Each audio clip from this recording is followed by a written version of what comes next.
bisyahwah ma'a khawfi fitnah wa lamsiha.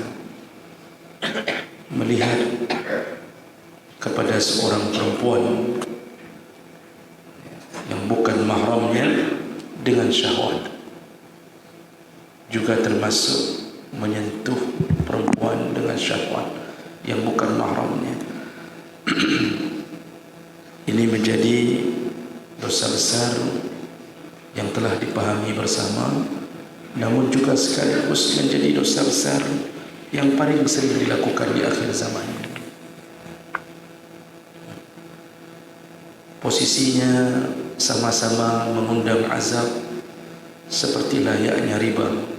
Dua dosa ini yang Nabi sebutkan di dalam hadisnya, "Idza taharatiz zina war riba," apabila telah merajalela zina dan riba, faqad ahallu anfusahum bi'azabillah, sungguh mereka telah menghalalkan azab Allah pada mereka. Jadi Nabi menyebutkan dua dosa besar yang akan sering terjadi di akhir zaman, yaitu dosa riba dan dosa zina.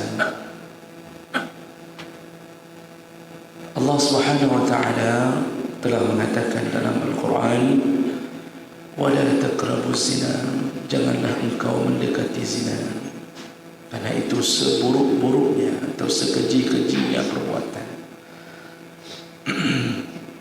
Kalau kita lihat bahasa Allah, Allah tidak mengatakan jangan berzina, tapi Allah mengatakan jangan dekati.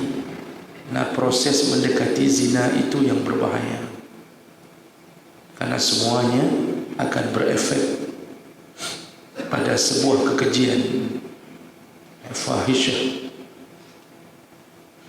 Bayangkan seorang anak Adam yang diletakkan di dalam kardus, dicampak di dalam sumur atau dicampak di tengah-tengah sampah, lalu dikerumuni oleh semut. Bayi yang tidak berdosa kadang-kala diletakkan sampai 1 hari 1 malam, diguyur hujan, dibakar terik matahari. Ibunya melarikan diri dari bayi itu. Kenapa itu bisa terjadi semuanya? Hanya karena faktor mendekati zina. Dimulai dari pandangan mata, lalu membalas WA, muncul kalimat-kalimat sayang, lalu mulai terjadi pacaran dan hubungan semakin dekat, pergi kemana-mana bersama, sampai terjadinya perzinaan, hamil, melahirkan, dan supaya orang tidak tahu, dia melahirkan diam-diam, dicampakkan anaknya. Bayangkan bagaimana seorang bayi yang tidak berdosa harus menahan semua penderitaan akibat dimulai daripada mendekati zina. Oleh karena itulah makanya Allah melarang untuk mendekati zina, karena keji sekali efeknya, akibatnya keji sekali, membuang seorang anak Adam. Nah, jawab mereka Allah Subhanahu wa ta'ala dalam hadis riwayat Bukhari Muslim, Rasulullah sallallahu alaihi wasallam menyebutkan,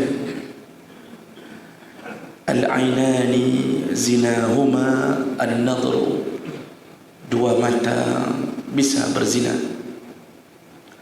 Dengan cara apa? Melihat.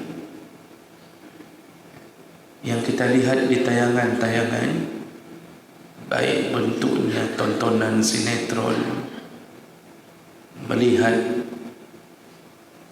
pakaian perempuan yang tidak pantas, melihat seorang perempuan membuka dirinya di depan kamera TikTok. Semua pandangan itu dianggap berzina. Wal uzunani zinahuma al-istima'. Lalu dua telinga dianggap berzina.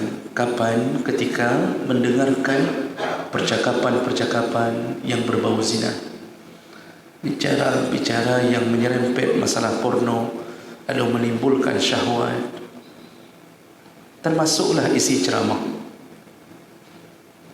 Sering kita dengar ceramah 3 jam di atas sebuah panggung yang diisi oleh seseorang yang hampir mungkin 1/4 dari isi ceramahnya adalah masalah-masalah porno. Dan itu membangkitkan tawa, membangkitkan syahwat dari para pendengar. Dan ini lebih buruk daripada orang-orang yang duduk di warung berbicara masalah porno. Seorang pengajar agama membiasakan pornografi di atas mimbarnya dengan tujuan seakan-akan ingin dihindari perbuatan itu, tapi dia memberi contoh-contoh yang terus membangkitkan syahwat. Dan ini menjadi dosa yang lebih besar daripada orang awam yang berbicara itu. Nah, jemaah mereka Allah, maka dua telinga pun dianggap berzina. Wal lisanu zinahu al-kalam. Lisan zinanya adalah bicara. Jadi kalau mendengar haram, berkata-kata, bercakap-cakap tentang itu pun haram. Waliyadu zinahuma al-batashu. Tangan berzina dengan cara al-batash, menyentuh. Tentu kita tidak berani menyentuh seorang perempuan yang bukan mahram kecuali perempuan itu telah menyerahkan dirinya untuk disentuh. Dan itu penyakit anak muda kita di akhir zaman. Di dunia yang tanpa batas ini, anak-anak yang kita didik di tangan kita waktu SD 12 tahun kita pelihara, begitu masuk SMP, yang SMP itu nuansanya adalah nuansa sekularisme, kapitalisme, itu berbuat atau menjalani kemodernan tanpa batas, tidak ada kontrol. Kadang-kadang guru disibukkan dengan urusan kertas, disibukkan hanya dengan mengisi data untuk sertifikasi, mengisi borang formulir, tapi anak-anak di depan mereka berzina. Ketika keluar waktu istirahat, anak-anak SMP bertumpuk-tumpuk, laki perempuan bercanda-canda menggoda seorang anak perempuan. Dan itu menjadi hal yang merusak semua pengajaran kita di waktu sebelum dia masuk ke SMP.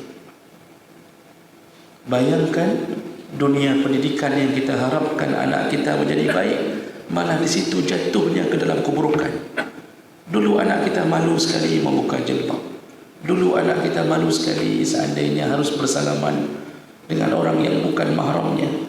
Tapi begitu sudah terbiasa di sekolahnya, dirayu, digoda, tiba-tiba dia menjadi perempuan yang binal. Isi WA-nya semua canda dengan orang-orang yang tidak layak. Begitulah kehancuran dunia ketika agama tidak lagi menjadi penuntun. Jadi kurikulum semuanya berbicara tentang dunia. 2 jam dianggap banyak kalau mengajarkan agama. Semua urusan-urusan di fakultas, di sebuah universitas hari ini disibukkan dengan jargon-jargon dunia. Mahasiswa tidak dipedulikan. Anda silahkan datang, silahkan pulang. Kami sebagai dosen hanya layak memberi nilai. Masalah akhlak tidak lagi dibicarakan. Jadi orang hari ini mengejar dalam kepalanya hanya untuk mendapatkan nilai dapat kerja, selesai. Pergaulan di dunia universitas hancur-hancuran. Tidak ada bahkan seorang pun yang berani menegur ketika dia mendapatkan mahasiswa berkhalwat di dalam lokal, duduk berdua, berboncengan berdua. Tidak ada yang melarang. Para pimpinan disibukkan untuk mengurusi akreditasi fakultasnya. Subhanallah. Padahal setiap amal buruk yang terjadi di bawah kepemimpinan kita, Allah tanya di akhirat. Kullukum ra'in wa kullukum mas'ulun an ra'iyatih. Kamu adalah pemimpin, dan setiap pemimpin Allah tanya apa yang sedang dipimpinnya. Allah tanya. Maka rektor bertanggung jawab terhadap semua maksiat ketika membiarkan dan tidak ada sedikit pun perjuangan untuk mencegah perbuatan ini. Pembantu rektor ikut tanggung jawab. Dekan, hati-hati, fakultas di tangan Anda. Kepala sekolah, hati-hati, kerusakan ada di tangan Anda. Maka oleh karena itu sungguh disayangkan hari ini menjadi hal yang biasa. Jadi tangan-tangan menyentuh. Dulu orang bercanda itu tidak sampai menepuk-nepuk pundak perempuan atau anak perempuan orang lain. Jadi bercanda kadang-kadang hanya dengan mulut saja. Hari ini bercandanya anak SMA itu dengan mengelus-ngelus pundak seseorang, menepuk-nepuk pundak yang bukan mahramnya. Tangan ini tidak tertahan lagi untuk dilayangkan kepada yang bukan mahram. Kenapa? Sudah menjadi pemandangan biasa. Ditambahi dengan tidak ada teguran apapun. Jadi dianggap itu hal yang biasa. Jemaah mereka Allah. Lalu Rasulullah menyambung, warrijlu zinaha al-khuta. Kaki pun dianggap berzina.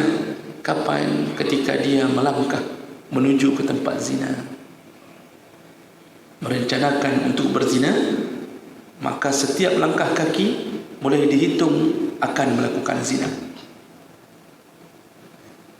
Maka ketika akan menemui seseorang yang bukan mahram kita dengan niat buruk untuk berzina atau mendekati zina dengan cara apapun, selingkuhankah atau apa saja, pacarankah, maka setiap langkah kaki dihitung zina, dianggap kaki berzina. Wal qalbu yahwi wa yatamanna wa yusaddiqu zalika al-farj aw yukadzibuhu. Hati pun bisa berzina. Kapan hati berzina? Ketika dia mulai berangan-angan, bercita-cita, seandainya nanti kalau ketemu dia saya akan melakukan ini dan itu, maka hati dianggap zina. Nanti di akhirat, kata Allah, kata Rasulullah SAW, dikumpulkan semua zina itu, mulai dari zina mata, zina mulut, zina telinga, zina tangan, zina kaki, dikumpulkan semuanya, lalu dicatat menjadi dosa kemaluan. Walaupun mungkin kita tidak pernah melakukan dosa kemaluan, kita melalui zina langsung, tetapi begitu menjadi sebuah kebiasaan, tontonan-tontonan yang haram, dikumpulkan Allah, dicatat di akhirat nanti. Kalau mati dalam keadaan tidak taubat, maka dianggap telah melakukan zina kemaluan. Kalau zina kemaluan telah terjadi, tidak ada jaminan surga. Kata Rasulullah SAW, "May yadmanu li?" Siapa yang bisa menjamin untukku baina lihyatai wa baina fakhizai. Siapa yang bisa menjamin dirinya untukku, yaitu menjaga di antara dua rahangnya, yaitu lidah, dan menjaga di antara dua pahanya. Dua perkara dia bisa jaga. Admanu lahul jannah, ku jamin dia masuk surga, kata Rasulullah. Yang bisa menjaga di antara dua rahang, yaitu dosa lisan, dan di antara dua paha, yaitu dosa kemaluan, ku jamin dia surga. Kalau sudah terjadi dua dosa ini atau salah satu di antara keduanya, maka tidak ada jaminan. Tidak ada jaminan. Artinya bisa jadi akidah kita menyebabkan kita masuk surga. Kalimah la ilaha illallah akan membuat kita diputuskan masuk surga, tapi transit dulu di neraka akibat perbuatan dosa yang kita anggap remeh, yaitu berzina dengan seluruh anggota tubuh kita. Dalam hadis riwayat Tabrani dengan sanad yang sahih, Rasulullah sallallahu alaihi wasallam menyebutkan, la yat'ana fi ra'si ahadikum bimukhitin. Seseorang di antara kalian kalau ditusuk kepalanya dengan jarum dari besi, min hadidin, andainya salah seorang di antara kalian ditusuk kepalanya dengan jarum dari besi, khairun lahu, itu lebih baik untuknya, min ayyamussa imra'atan la tahillu lahu, daripada dia menyentuh seorang perempuan yang tidak halal baginya. Makanya orang-orang yang saleh itu berusaha untuk tidak melakukan walaupun hal sesederhana mungkin. Sampai urusan bersalaman dengan seorang perempuan yang bukan mahramnya, dia mencoba menghindarinya. Jadi jangan biasakan.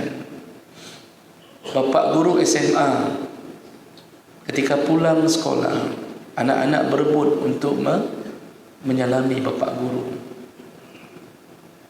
Maka bapak guru harus tahu bahawa mereka sudah baligh, mereka bisa menimbulkan syahwat, maka menghindari salaman itu lebih baik.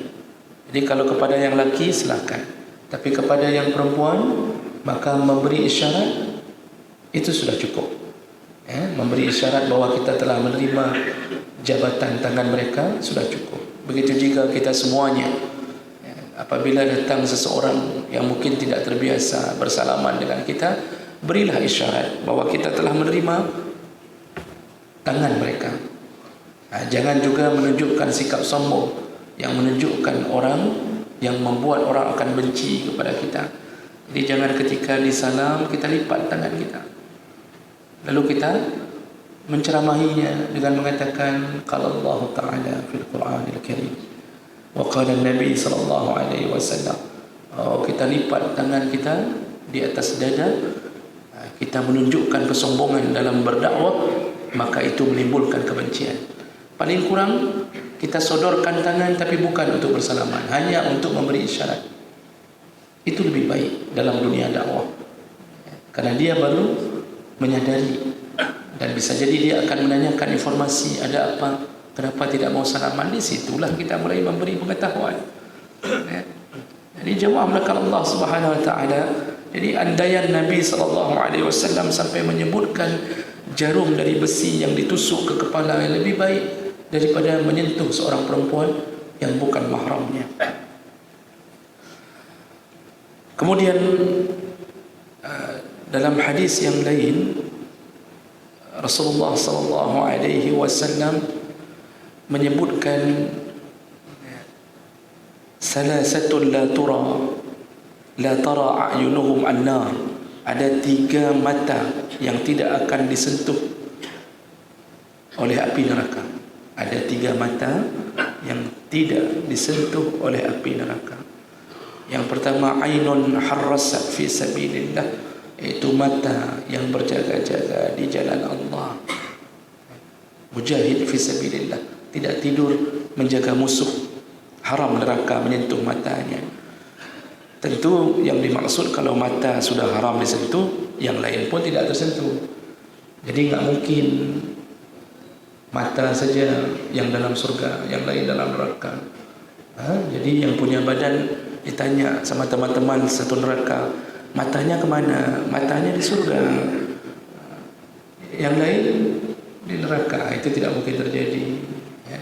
Karena kita ini satu paket, jadi nggak ada cerita tangan di neraka, badan di surga, itu nggak ada cerita itu. Kemudian yang kedua, wa ainun bakat min khasyatillah, dan mata yang menangis karena takut kepada Allah. Pernah menangis ketika mengingat-ingat dosa? Pernahkah kita mengeluarkan air mata di tengah malam dalam salat, mengingat kita dulu orang-orang yang tidak tahu diri di hadapan Allah? Mudah-mudahan air mata itu dengan matanya Allah haramkan disentuh surga, disentuh oleh neraka. Dan yang ketiga, wa ainun kafat an maharimillah, itu mata yang tidak pernah atau berjaga-jaga dari melihat yang diharamkan Allah Subhanahu wa taala. Jadi 3 mata ini termasuk mata yang tidak pernah berzina. Kalaupun terjadi zina, matanya dia memalingkannya. Makanya Ali pernah dinasihati oleh Rasulullah sallallahu alaihi wasallam, "Ya Ali," kata Rasulullah, "wahai Ali, la tattabi'in nadrah an-nadrah." Jangan engkau ikuti pandangan pertama dengan pandangan yang kedua. Fa innama laka al-ula, engkau dapat nikmat pada pandangan pertama,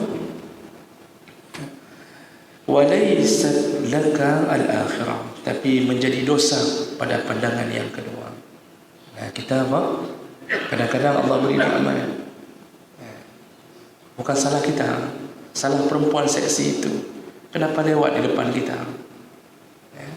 Terlihat, lewat, terlihat. Mana enggak terlihat? Ketika terlihat, berdegup di hati. Bahkan mungkin yang lewat lebih cantik, lebih seksi dari istri kita, apa tidak lihat? Kan terlihat sendiri, Bang. Nah, kata Rasulullah, begitu terlihat, itu nikmat bagimu. Tapi jangan ikuti dengan pandangan kedua. Segera palingkan wajah, tahanlah diri, walaupun hati masih menginginkan untuk melihat. Jadi syaitan bisik, lihat lagi, lihat lagi. Malaikat berbisik, jangan lihat lagi, itu bukan istrimu. Di situlah Rasulullah menasihati, jangan sampai mengikuti pandangan kedua. Maksudnya jangan palingkan wajahmu untuk kembali melihatnya. Dan ini perjuangan antara iman dan nafsu. Makanya Rasulullah mengatakan, kalau ada seorang perempuan menakjubkan, membuat hatimu takjub, engkau lihat di pasar, lihat di luar rumah, segeralah temui istrimu, karena apa yang ada padanya ada pada istrimu. Begitu nasihat Nabi. Yang susah tidak beristri, itu yang tidak tahu mau ke mana. Kata Rasulullah, temuilah segera istrimu. Dia susah mengamalkan hadis ini, makanya cepat kahwin. Yang belum kahwin cepat kahwin, yang sudah pernah kahwin cukupkan dulu. Yang terakhir, jemaah melakukan Allah Subhanahu wa taala, nasihat Nabi yang terakhir, ada satu zina yang paling mudah masuk ke rumah kita. Apa dia? Yaitu al-hamu, saudara ipar, saudara suami, atau suami membiarkan saudara istri. Rasulullah mengatakan, iyyakum wad-dukhul 'ala nisa, hati-hatilah ketika engkau membiarkan seorang perempuan berada di rumahmu. Lalu ada seorang yang Ansar berkata, ya Rasulullah, afara'aita al-hamu, ya Rasulullah, bagaimana kalau itu ipar kami? Jadi di sini al-hamu itu baik adik suami atau paman suami, atau kebalikannya adik istri yang perempuan, atau yang bukan mahram mu'abbad. Kalau mahram mu'abbad, mertua, itu selama-lama walaupun sudah jadi mantan istri, yang mertua tidak ada cerita mantan. Mahram selama-lama. Asal sudah terjadi ijab kabul, walaupun belum terjadi hubungan suami istri, tetap mertua itu mahram selama-lama. Selama-lama. Jadi kita punya istri 4, berarti ada 8 mertua yang mahram selama-lama. Mudah tu untuk naik haji, mudah dapat mahram. Tinggal cari salah satu mertua. Atau anak tiri dari seorang suami, bawaan dari seorang suami, atau bawaan dari seorang istri, apabila telah terjadi hubungan suami isteri antara ibunya dan ayah tirinya atau kebalikannya. Itu yang mahram selama-lama. Selain daripada itu semuanya mahram muakkad. Berpisah dari isteri, adik ipar bukan lagi mahram. Berpisah dari isteri, paman bukan lagi mahram. Dari paman dari suami atau dari isteri. Itu disebut hamu. Apakah jawaban Rasulullah ketika ditanya bagaimana kami yang membiarkan hamu masuk ke rumah kami? Kata Rasulullah, al-hamu al-maut. Hamu itu kematian, artinya bahaya. Makanya solusinya jangan biarkan yang mahram muakkad, mahram sementara terus-terusan bersama kita atau dengan isteri kita. Ini malapetaka hari ini kita mengira ya, bahawa mereka boleh melihat. Kita mengira adik ipar ya, adik ipar artinya adik suami atau adik isteri boleh bersama terus-terusan melihat auratnya.